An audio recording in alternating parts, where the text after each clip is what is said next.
Morning world, and welcome to Sunday the 6th of November.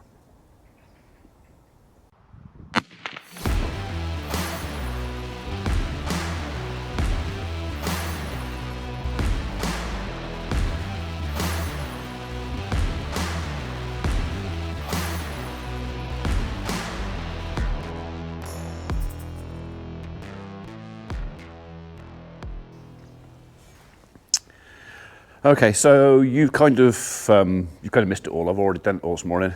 Hadn't intended to. I came down first this morning, first light, to check on her and the baby, and to also to make sure that none of these girls out here and the mixing lads, well of course the lads aren't going to, but there was no more calves, which there wasn't. And that was kind of what I'd done. I'd literally flicked the kettle on when I walked out the house thinking I'll come down, check the cattle, go back up, have me cup of tea, come down, clean everything out, give them all clean food or fresh food, and then I'm ready to go for the rest of the day. Except that didn't quite happen because I came down and I thought, well, I'll open the gate and I'll let the cattle out. And then when I come back down, the shed will be empty, I can shut the gate and I can get on with work. Which I thought was a reasonable plan. So I did that. I opened the gate and the cattle all filed out into the field because all the feeders were empty, so there was nothing in here, and they were quite happy to go out in the field. So they went out in the field, I shut the gate, and I thought, skid steer's just there.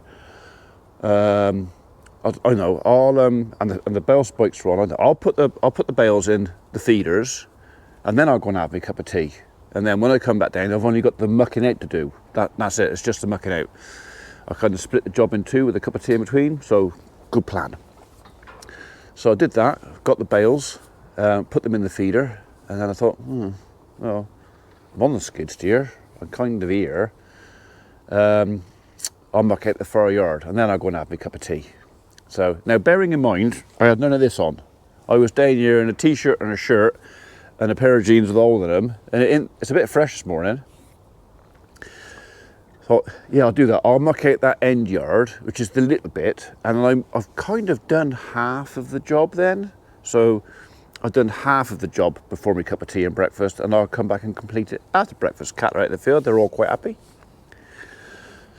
Took the spikes off, put the bucket on, and then I thought, this gate here was shut. And I thought, I've got to get off the machine this gate here was open, but shut around there. I thought, well, I've got to get off the machine to open the gate to go through. I'll tell you what, I'll do this side.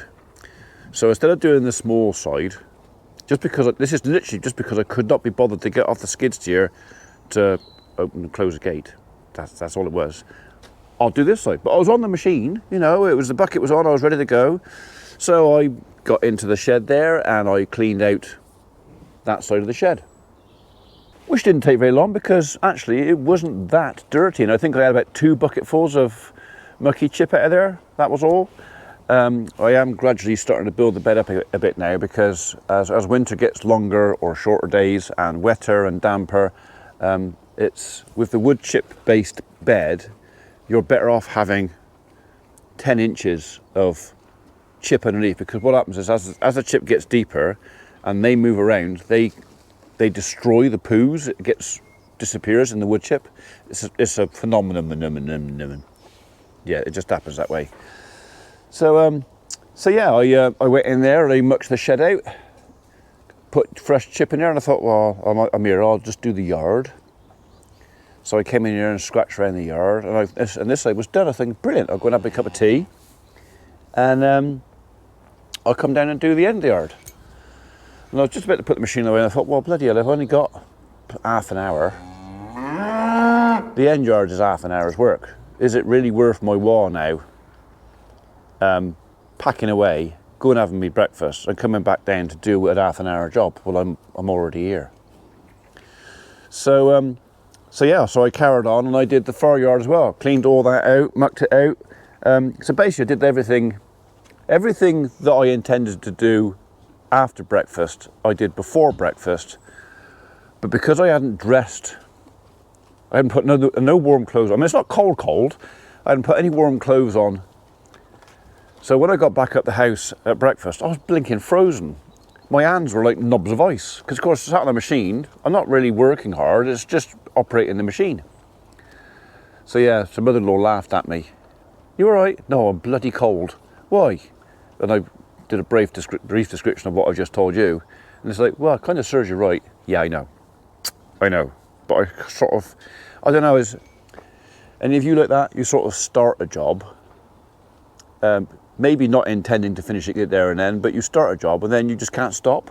It's like picking up a book. Sometimes I'll pick up a book and I'll start reading, and all of a sudden I'm halfway through the blinking thing because I didn't want to put it down. Well, it's a bit like that with a job. It's like, I don't want to leave it half done. I've kind of started. I should never started it. I should have had my breakfast and come down and done what I intended. Dressed properly. No. That takes intelligence, that does.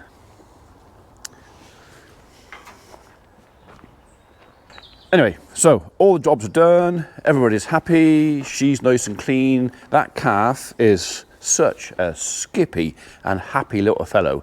I can't wait until he's got some mates, because they're just going to be running around, bellowing and baying and whatever else, and I just love to see that. So, yeah, right. I'm off to see my dad. I'm probably going to call in and see Mr. Corlock as well, because we've got to have our weekly meeting with Movember, which is going extraordinarily well. I just checked my numbers this morning. I think it was £718 that we've raised in, what, a week? So, brilliant. I mean, I set a target of 200 quid, which I thought was a reasonable target, and we've trebled that already. So of course, that's done in a week. So now I'm going to encourage you lot to put your hand in your pocket. And I'm not begging or anything like that. I'm just going to say, no, if you can. I don't mind who you donate to. I don't mind if you do it to me, to my page, or you'd go to Rich Cornox and do it to him. So I don't know what he's raised yet. Hopefully about the same. I mean, if we could end up raising a couple of grand towards this charity, just by growing some fuzz on her face. And I mean, to be honest, not really much of a fuzz, isn't it? So this is nearly a week's worth for me. Yeah, I don't grow beards. But I don't mind if you donate it to me or go to @RichardCornock, Funky Farmer. I'll put the link to my Movember below, and I'll probably put the link to his Movember below as well, if I can find out how to get hold of his link. I'll see if I can work that out. I'm not really much of a technical person. But yeah, if you can, by the end of the month, if we could raise, well, we want to raise as much as we can. If you want to wait towards the end of the month to find out what we're actually going to do, I've been dared by too many people to have, well, they want me to have a 1970s porn star moustache. And I'm not expecting you to go and look up what that is if you don't already know. So I'll tell you. Did you ever watch American Chopper? Mr. Tuttle, the old man, he had that was down here. Yeah, that's why I've let this grow around here. Whether or not I'm going to have enough to do that, and then the idea is at the end of it, we're going to stain it purple, which I've been warned by my daughter is fine, but purple is a very staining colour, so it will also stain my skin, which means I might have to keep the tash a few days after the end of the month to let the stain come out of my skin before I shave it off. So yeah, so it's going to be Farmer P Purple Porn Star. Yeah. Anyhow, I'm up for a challenge and I'm up for a bit of fun. So, but yeah, don't go look it up. All right, just use your imagination. Okay, right, we're off. We'll see in a minute. It is 11 degrees centigrade out there, which is probably why I was feeling a bit chilled earlier. I mean, it may have been cooler than that. Well, it's time now, 10 o'clock. So I was out here just gone 7:30. So it was probably a bit cooler there. So let's just say 1 degree less. It was 10 degrees, which isn't cold, but it isn't very warm if you're not doing a lot. And although I was doing a lot, I was doing it all sat in an open cab of a machine. So, although the machine was doing all the work, not me, I was just operating it. So, yeah, that'll be why I got a little bit chilled. Okay, so this afternoon I've got engineer coming out to look at our slitter and rake combination. So chap called Mr. Steele from Lattridge, runs out of a site down of a trading estate down there somewhere. Does a lot of Reg's work and fabrication, and a few other local farmers as well. He was willing to come up and see me up in Wotton, because he does a lot of mobile stuff. So he's coming about 3 o'clock. So hopefully this afternoon, if he doesn't mind being on camera, you can join in the discussion that we're going to have with reference of how we're going to mate these two machines that were not made for each other. So the rake was made for a slitter, but it was not made for a Ritchie slitter. It was made for a Brown's slitter. So it's a Brown's rake, which we're going to try and retrofit to a Ritchie slitter. It was one of those things where I didn't even know. I had never thought of it. I just saw one. There was a Brown slitter out in a field, parked in a field. It was there for a couple of months actually. One of our tree surgery customers actually. And I saw the rake on the back of it, and it just pinged straight away. What a blooming good idea!